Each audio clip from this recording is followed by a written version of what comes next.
Hello everyone, welcome back to my channel. তো দেখতে দেখতে তো অনেক দিন হয়ে গেল ভিডিও আপলোড করা হচ্ছে না। তো ফাইনালি ঈশানের পরীক্ষা শেষ হয়ে গেছে। তো বোর্ড এক্সাম শেষ যখন তখন ভাবলাম যে চলো একটুখানি কিছু বানানো যাক। তো যেহেতু আজকে মঙ্গলবার, তো ভেজই করব। তো সেই জন্য ভেজ ছিল, তো সকালে সেরকম কিছু রান্নাও করিনি। তো সেই জন্য আজকে ভাবছি একটু ভেজ পিৎজা করব। তো পনির তো ছিল বাড়িতে, তো সেই জন্য ভাবলাম চলো একটু সবাই মিলে বিকালে একটু আনন্দ করে পিৎজা বানাই। তো ওই পিৎজা বানাবো। আর এখানে না কামরাঙা এনেছিলাম বাজার থেকে, তো ওই কামরাঙাগুলো দেখো রাখতে রাখতে পেকে গেছে। তো ভালোই মিষ্টি আছে, টক মিষ্টি, আমার তো খুব ভাল লাগে কামরাঙা। তো চলো, এখানে নিয়ে নিয়েছি ময়দা, তার মধ্যে দিয়েছি অল্প একটু নুন, তার মধ্যে দিচ্ছি অল্প একটু বেকিং সোডা আর বেকিং পাউডার আর সামান্য একটু চিনি। আর এখানে আমি নিয়েছি টক দই। তো টক দইটা দেখো আমি কি সুন্দর বানিয়েছি। ঘরে পাতা টক দই, একদম জলই কাটেনি, এত ভালো না। তো মিষ্টির দোকান থেকে দই এনে সেটা বসাই, তো খুব ভালো মানে টক দই জমে দেখো, খুব সুন্দর, একটুও জল মানে বেরোয়নি। তো এখানে ময়দার মধ্যে 2 চামচ আমি টক দই দিলাম, দিয়ে এবার এটাকে ভালো করে আমি মেখে নেব।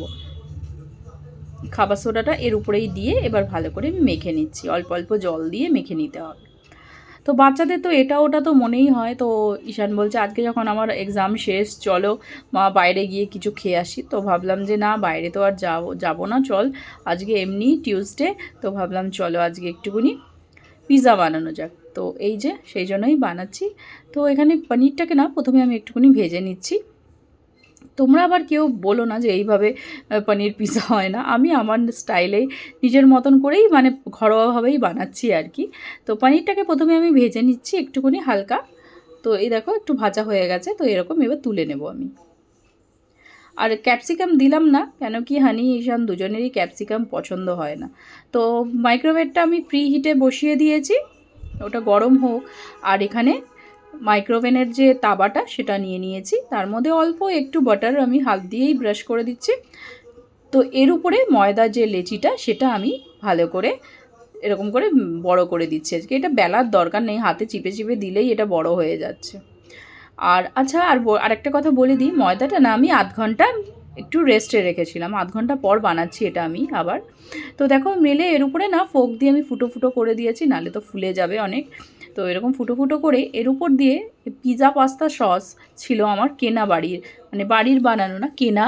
তো ওই কেনা সস আমি এর মধ্যে 2-3 চামচ দিয়ে ভালো করে পুরোটাকে আমি মাখিয়ে নেব। এবার এর উপরে পেঁয়াজ আর টমেটো দিয়ে দিচ্ছি। এই দেখো, পেঁয়াজ টমেটো দিয়ে ভালো করে পুরোটা আমি দিয়ে দেবো সুন্দর করে সাজিয়ে। এবার এর উপরে পনিরগুলোও দিয়ে দিচ্ছি। আর চিজ না, আমার কাছে মজারেলা চিজ নেই, শেষ হয়ে গেছে। তো এমনি চিজই দেবো। এর উপরে অল্প একটু দিয়ে দিলাম অরিগ্যানো, আর একটু চিলি ফ্লেক্স দিয়ে দেবো। এই দুটোই দিয়ে, আর ওপর দিয়ে এমনি স্লাইস চিজ আছে আমার কাছে, তো সেটাই আমি একটু একটু ছিঁড়ে ছিঁড়ে দিয়ে দিচ্ছি। যতটা হয় আর কি, এটা দিলেও ভাল লাগে। মজারেলা চিজ দিলে কি বলো তো, যখন খায় না তখন এরকম টানলে বেশ সরু করে এরকম চিজের যে লেয়ারটা দেখা যায়, তো ওটা দেখতে খুব ভালো লাগে। তো ওটা ছিল, ওটা শেষ হয়ে গেছে। তো এরকম করে স্লাইস চিজ ওপর দিয়ে সাজিয়ে দিয়ে ওপর দিয়ে আবার একটু অরিগানো দিয়ে দিয়েছি। তো চলো এবার মাইক্রোওভেনে দিয়ে 20 মিনিটসের জন্য এটা দিয়ে দেবো, ব্যাস। আর এখানে হানি, ওর তো কবেই শেষ হয়ে গেছে এক্সাম।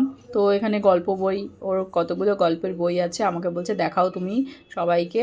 তো এই যে ওর গল্পের বইগুলো সব বার করেছে, বার করে এখন পড়বে। ও কোনটা পড়বে এখন বুঝতে পারছে না। এখন আমাকে বলছে সবই তো পড়া হয়ে গেছে, আমাকে এবার একটা নতুন আর একটা কিনে দাও। তো সেজন্য আমি বলছি একটা গল্প আমাকে পড়ে শোনা, কোন গল্পে কী পড়েছিস আমাকে একটু শোনা। তো বলছে দাঁড়াও দাঁড়াও, আমি সবাইকে আরও দেখাই আমার কত গল্পের বই আছে। দেখো সব স্টোরি বুকগুলো ও তোমাদেরকে দেখাতে বলছে। তো চলো ওর গল্প শুনছি, এই করতে করতেই সারাদিনটা আমার কাটে। ওর নানা রকমের কথা, ওর গল্প, তবে স্কুলে বন্ধুদের সাথে কি করে, এই সব শুনতে শুনতেই আমার দিন কেটে যায়। আর কি বলবো, গল্পতে ওর ব্রেন ছিল না, সেটাই বলছে। আমি বললাম একটা গল্প শোনা আমাকে। তো বলছে তোমাকে তো শুনিয়েছি, আর কত শোনাবো। হ্যাঁ, আমাকে আগে গল্প শুনিয়েছে, এখন বলছি আর একটা বল। না, এখন ওকে নতুন বই কিনে দিতে হবে। তো এই যে পিৎজাটাও আমার রেডি হয়ে এসছে, তো চলো বের করে নিই। গরম আছে, তো আস্তে করে পিৎজাটা দেখো বের করে নিচ্ছি। দারুণ হয়েছে কিন্তু। আমার মনে হচ্ছে চিজ আর একটু দিলে ভালো হতো। মজারেলা চিজটা না দিলে কি সুন্দর গলে যায়।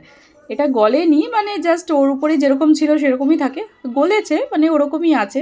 কিন্তু যদি মজারেলা চিজটা দিতাম না, গলে পুরো একদম ভর্তি হয়ে যেত। দারুণ লাগে না? চলো ওটার থেকে এই থালাতে নিয়ে নিয়েছি, এবার কেটে কেটে বাচ্চাদেরকে দিয়ে দিই।